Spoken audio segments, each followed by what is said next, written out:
Hi, everyone. Welcome. If you're here for the first time, I'm Maggie Ostara. I'm a human design expert and a sovereignty mentor, and the author of Feminine Sovereignty 8 Pillars for Regenerating Ourselves and Our World. And today we're going to take a look at what's happening with the astrology and the human design transits that are happening in the month of November. And we've got some really juicy stuff coming up.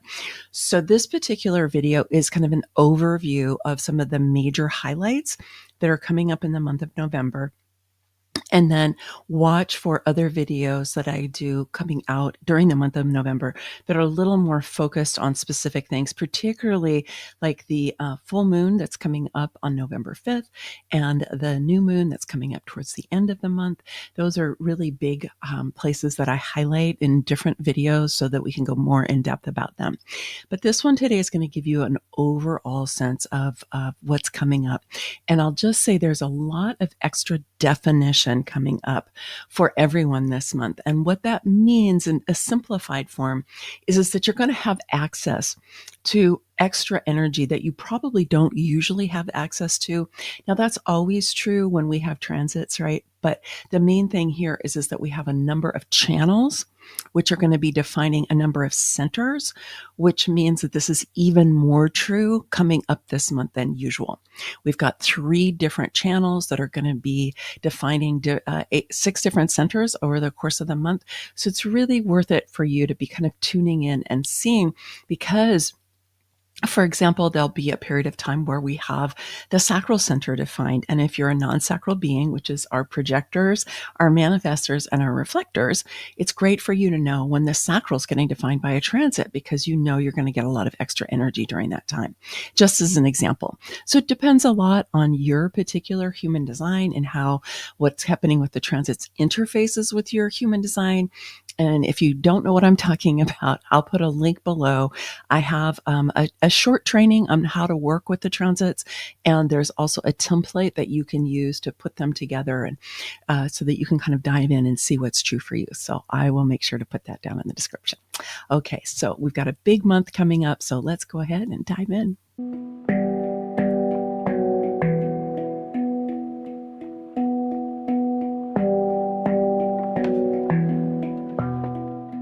So our context for this month, astrologically speaking, is that we are in Scorpio season. And Scorpio, sometimes Scorpio gets a really bad rap because it is represented by the scorpion. But let's remember that Scorpio is the only sign that actually evolves inside of itself. It goes from the scorpion to the serpent, all the way to the phoenix. And I think this is just so significant for us right now, because we are in a time of phoenix energy for sure. And I think this is just so important for us to be leaning into as a context, because we are in a time where many things are breaking down and burning down, and other things are being reborn or being born for the first time. And so if you can kind of embrace this period and see how you can step into more phoenix energy for your own life, that would be great. Of course, Pluto is kind of phoenix energy as well. And Pluto is giving us a lot of extra opportunity to be looking at, what do we want to carry forward with us? What do we want to continue to let go? And what are we going to use as we emerge into the new earth that we are currently co-creating? So just whatever relationship you have with the phoenix, I would encourage you to kind of lean into it. Have fun with it. Maybe draw it. Look for images, kind of feel into it, feel your wings. If you start to feel like you're getting a little downtrodden, right? And this can help you stay out of the sting of the Scorpio, right? The sting of that scorpion that can be kind of nasty to get, right? And so go ahead and see how you can transmute inside of yourself at places maybe where you've been irritable, where you've felt challenged, and it's made you, maybe resistant to things or aggressive in certain situations. We do have a lot of really powerful dynamic energy happening on our earth right now. And so we can be falling into this, but why not be a phoenix instead? I always like to show you all of the activations of where the sun and the earth are going to be lighting up the gates during the course of the month. So in these two images, you can see both where they are on the body graph and then also transit by transit so that you can get this in your calendar. Now, one thing I want to just note here, if you're new to checking out the human design transits, or if you want to understand them a little bit more deeply, is that the sun and the earth move through the same gates more or less at the same time every year, literally within a couple of days. But what changes more is where the other planets are. And so that's why I've been focusing more on the moons and also how the moons are relating to the other planets. Of course, the sun and the earth kind of give us our foundation. So we always take those into account as we look at the moon placements. But just to know, this is one of the things that's different about human design than from astrology, which is that they really do move through more or less the same places of the human design mandala over the course of the year. And so it's really dynamic is to see the different ways that the different planets are relating to each other, which is more of a little bit more of an astrological point of view. So in the human design world, the lunar nodes are going to be moving gates.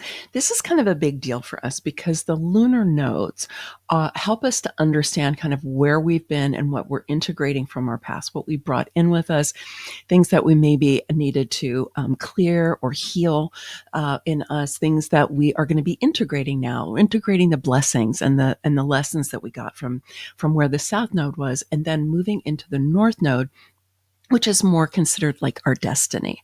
Now, when we're looking at it collectively like this, right, they are changing with some regularity, but they are still like the background frequency. So the nodes are changing gates, but they're not changing signs. So the astrologers aren't going to pay as much attention to this as we would in the human design world.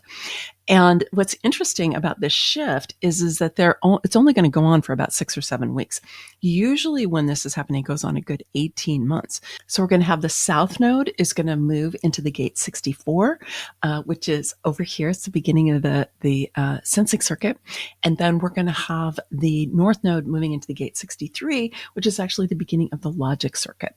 And so we are gathering here all of the goodies that we got from the 47, which was also in the sensing circuit. And then we're going to be bringing it forward into the gate 64. So this whole channel, we're kind of moving from the lower one to the higher one. Okay. So this whole area has been activated. And now we're even tuning in more to be receiving downloads from super consciousness from that gate 64. But then we also have tuning into new information that is coming to us through the logic circuit or the pattern circuit. And this can help us really understand what are the patterns that we need to be seeing right now, that we need to be understanding. And what is our view of patterns as we're moving forward, as we're moving into this destiny point that is being highlighted by the gate 63. Like I said, this is a pretty short period of time that the nodes are here. But one of the things you're going to want to look at is, because this is right brain and left brain energy, right? Is we want to be able to balance these two out.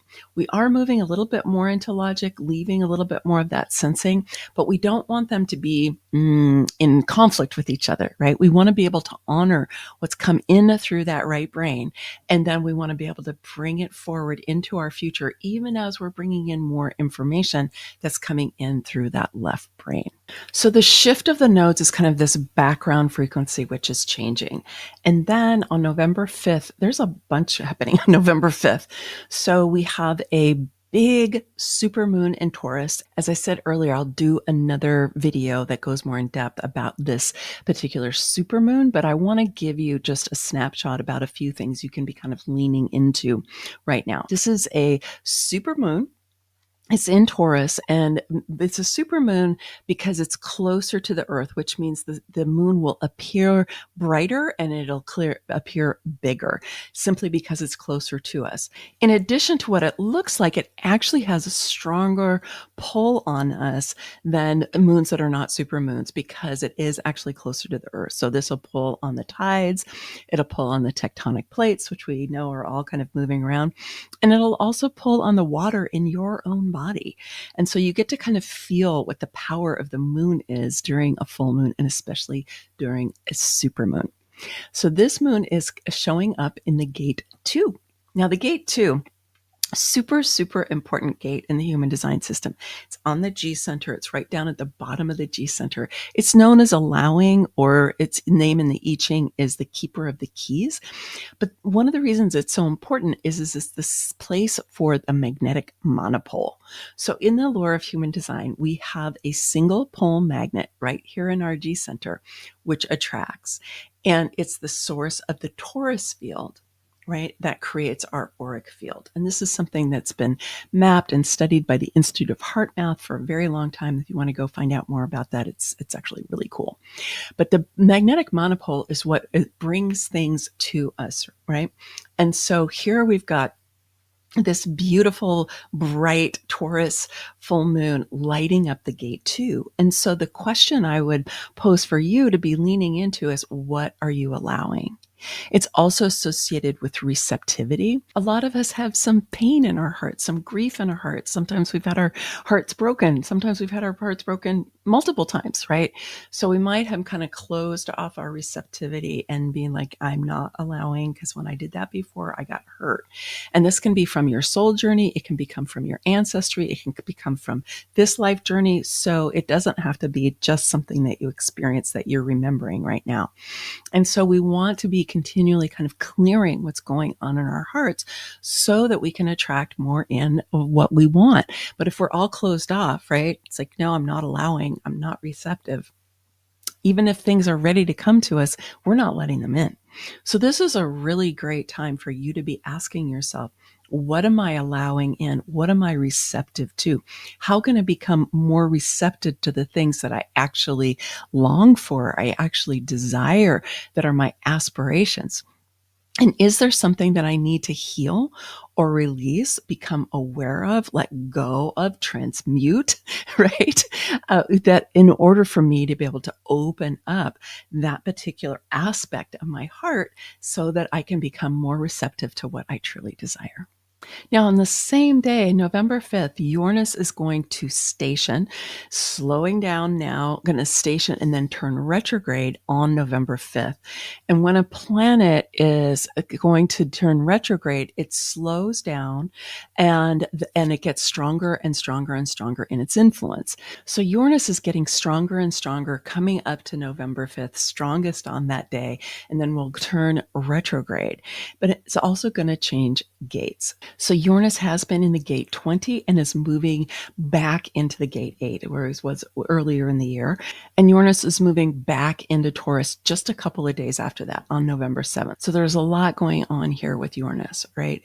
Coming and approaching, slowing down, right? Going to station and then go retrograde, and is moving out of Gemini, moving back into Taurus. So changing sign right around this time of changing gate as well, and also changing direction. So there's a lot going on with this great sky god. And let's just remember that Uranus is the planet of awakening, planet of sudden change. Often shocking change can happen, things that are kind of like, oh, I didn't know that was coming, right? And so we want to be paying attention to what is it that Uranus is really wanting to awaken in us. And Uranus going back into this gate 8, right? The gate 8 is the gate of contribution. So Uranus is asking, are you in alignment with the contribution you're making into the world right now, or does it need to be awakened into something new? I want to draw your attention to one of the reasons that what's going on with Uranus is really important during this moon and even during this transit of the sun and the earth. And that is that as Uranus moves back into the gate 8, it's going to create a complete channel with where the sun has moved into the gate 1. Now, this transit of this particular channel of the 1-8 is going to go on through the 10th, but it starts right here with this full moon as well. And so I'm not going to go into detail about this, but just to know that this throat and this G center are going to be lit up through this channel, which is the channel of purpose into contribution. So it's a really important channel, and it's actually highlighted again later in the month. I'll come back to this in a moment, just so you can see kind of these big trends that are happening. But one of the ways to really think about this is, Are you on your purpose right now? How are you feeling about purpose? And are you really aware that your contribution is potentially up for grabs right now, right? You could be choosing to move in different directions. And the sun is right there saying, hey, what direction are you going in? What light are you shining out into the world? And are you on purpose as you're doing that? And are you making the contribution that you're truly here to make? A few days after that, we have 11/11. So 11/11 is an important day, really an esoteric tradition. It's known as a day of new beginnings, fresh starts, things starting over, because it's 4 ones in a row, right? And so it's like we're beginning, beginning, beginning, beginning. And on this very day, the sun is going to move into the gate 43 and the earth is going to move into the gate 23, creating a complete channel here between the ajna and the throat. Okay. And it's right here. The channel is right here. And so this is a highly, highly intuitive channel. Okay. The gate 43 is known as one of the most intuitive gates in the whole system. It's known as the gate of insight, and its mate here is really receiving the insights that are coming in from super consciousness through that knowing circuit right here into the throat. And it's suggesting, what are you going to be expressing that's really leading edge, that's really out of the box, that helps us to see our world differently? And how are we going to be doing that on this day of new beginnings when we're stepping forth into a freshness that's possible for us? So this channel is going to be here for about 5 days. It starts right there on November 11th. So this is another time for you to be looking at your own human design chart and saying, like, so for example, I don't have a defined ajna or a defined throat, open ajna. So for me, this is a big shift because I'm going to have a defined ajna and a defined throat during this particular transit, which is going to be giving me extra energy to be able to be expressing my intuition, to express my insights, to express what are those out of the box downloads, leading edge possibilities that are coming in through that 4323. And my suggestion during this transit is that you write in your journal a lot, that you really, you could collage, or you could paint, or you could draw, but any way that you can just kind of open up your intuitive channel and allow that information to be coming through. And don't feel like you need to take any action on any of it just because it came through during this time. You can sit with it for a while. You can feel into it. A lot of times the information that comes in through this channel can seem really pretty out there to a lot of people. So you might want to just sit with it for a while and see, when is it really the right time and the right people with whom I want to express what's coming through. On the same day, on November 11th, Jupiter has been slowing down in the gate 62, and is going to station and then go retrograde. So we had this happen earlier in the month with Uranus turning retrograde, and now Jupiter is turning retrograde. And this is happening in the sign of Cancer and also in the gate 62. So the gate 62 is known as details or preparation, and Jupiter's been there for a little bit. And it's really about, how are we preparing ourselves for what's next? How are we gathering all the details that we need to have for where we're going to be going next? It's a preparation energy. And so I'm sure you've been feeling a lot during this time that there is a creative tension between what we're letting go of and how we're preparing for the future and how we're co-creating the future. I feel in a lot of ways we're in a preparation phase, because there's many things that still need to break down, that we still need to let go of before we can truly feel like we're taking off and creating the new earth, which I think we're going to start feeling more next spring, right? By April, all of the outer planets will have changed signs. They won't be retrograding back into their previous signs anymore. So everything's going to be moving forward into the new signs that are going on.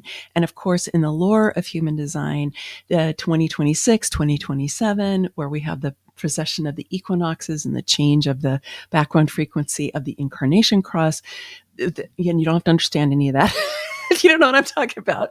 But just to know, everywhere it is writ that this is a huge time of change. And so we are seeing this here with what Jupiter is doing. And Jupiter expands, right? Whatever Jupiter focuses on.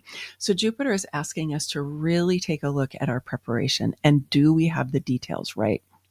And right now, this is taking a lot of discernment because, of course, we're living in a pretty polarized world where, you look out in the outer world, it's sometimes hard to know what to believe because, with AI and everything, there's a lot going on. So we've got to learn how to be able to discern what are the right details and how do we need to prepare in a changing landscape. And Jupiter will help us expand that. And then also just note, this is in the sign of Cancer, right? And so Cancer is caring, it's compassionate, it's healing, it's loving, right? It's all of these things. So we're doing this with that kind of an attitude of how are we preparing, not from fear, but from caring for ourselves and for each other. On November 19th, we're going to have a new moon in Scorpio. And it's really interesting. These last few months, we've had the new moons of the sign happening right before the sign changes. And so here we are, this new moon, it's smack right up against the shift into Sagittarius. But this is where we are. It's been going on for a number of months now. I'll be really interested if any of you are astrologically minded and you have an opinion about that. I would love to hear you put it down in the comments below. So this new moon is going to be happening in the gate 14. The gate 14 is on the sacral center. It's in the knowing circuit. So it's intuitive. It's not logical. It's not strategic. It's very much this leading edge energy that is taking us into the future. So the gate to 14 was known as power skills in traditional human design. It's been renamed creation in quantum human design. Let's remember that any energies that are associated with the sacral are going to be creative energies because the sacral is creative life force energy, right? And so it by its very nature, it's creative. And that 14, the way that I've always kind of felt into it is this energy for creating, yes, and for providing service and for really being able to use all of that life force energy and to use it to create and to serve and to be open to receive resources that can come to you through reciprocity in return, right? So it doesn't focus on money. It doesn't focus on resources. It really focuses on service, but it's open to receiving in reciprocity what should come back, right? Through right relationship, through the service that is put out there. And so it can feel like a lucky gate. Right? Some people who have this gate 14 just have incredible things come to them, right? They can be very lucky. And so here we have both the sun and the moon together in the gate 14, which is always true on a new moon. But notice we also have Mercury is here at the same time. And so we've got 3 different activations that are going on in this one gate. And I will do another video about this later in the month of November where I'll go more into depth of it.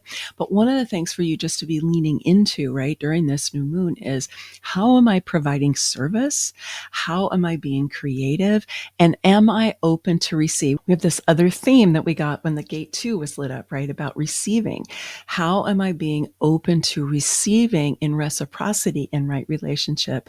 What will come to me through an energy exchange? Right. So just check that out for yourself and see if you're a little closed to receiving or if you're willing to open up to receive a little bit more that is really in right relationship for you. Also on this new moon, I want to point out that same channel 1-8 that is going to define the throat and define the G center, right, is lit up during this Scorpio new moon again, because the Earth has moved into the gate 8, Uranus is still in the gate 8, and then we have Venus who's moved into the gate 1. So we still have this channel, right? We had it earlier in the month and now it's coming up again. So there's a lot of emphasis on purpose. Are you feeling on purpose? Here's Venus saying, are you living your purpose? Is your purpose aligned with your values? And then we have this contribution lit up yet again. So again, I'll do another video about this later in the month, but just for you to be planning and putting this into your calendar as you're moving forward through your month. And here's your little snippet from the Human Design Mandala that I always love to show. So you can see here in the gate 14, right? You've got the sun, you've got the moon, you've got Mercury, and you've got Lilith all lit side by side there. And then Venus is just to the right in the gate 1. Okay, because all of these are in Scorpio. So the gate 1 and the gate 14 are all in Scorpio. So all this energy is Scorpio energy. And as I said earlier, think about this as Phoenix energy, right? What is burning away that we no longer need and what wants to rise from the ashes? Then on the 22nd, we move into the sign of Sagittarius, the sign of the Centaur, who is an archer. And this is very expansive energy, right? Ruled by Jupiter, Sagittarius, things get really big during this time. So we'll be diving into this a lot more as we move forward into November and definitely into December. And then just a note here again, because this is a lot of definition that's coming in that's going to influence people depending on what your own chart is, which is on the 22nd to the 27th of November, we've got this whole channel lit up. Now, don't pay so much attention to the gate 10 here because the moon's lighting that up and it's only going to be there for a few hours. But this whole channel, the 3420, is going to be lit up for this whole transit because this is where the sun and the earth are. And this is the fastest, most powerful channel in the chart. It's known as the channel of the manifesting generator. It's the only channel that goes directly from the sacral to the throat, right?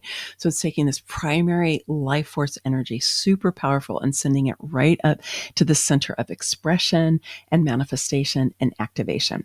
So this is going to be a really potent time for us happening towards the end of November, where you're going to have a lot of extra energy for engaging with life, depending on what your particular chart is. For me, I have a defined sacral, but I don't have the 20. I have the 34, but I don't have the 20. So for me, it's going to give me this manifesting generator energy. So no matter what particular type you are, everybody's going to be a manifesting generator during this particular transit. So as I said, this is a summary. I try to give you enough to go on that you can take this and put different dates into your calendar and compare it to your own human design chart, but without going into too much detail. Like I said, I'll do one on the supermoon and one on the new moon, so you can be looking forward to those later in the month. And those go into much more detail because the moons really are super important for us.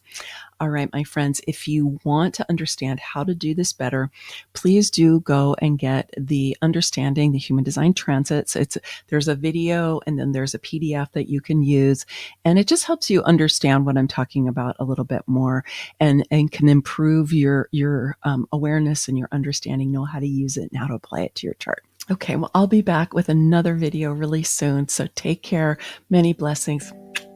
Much love. Bye for now.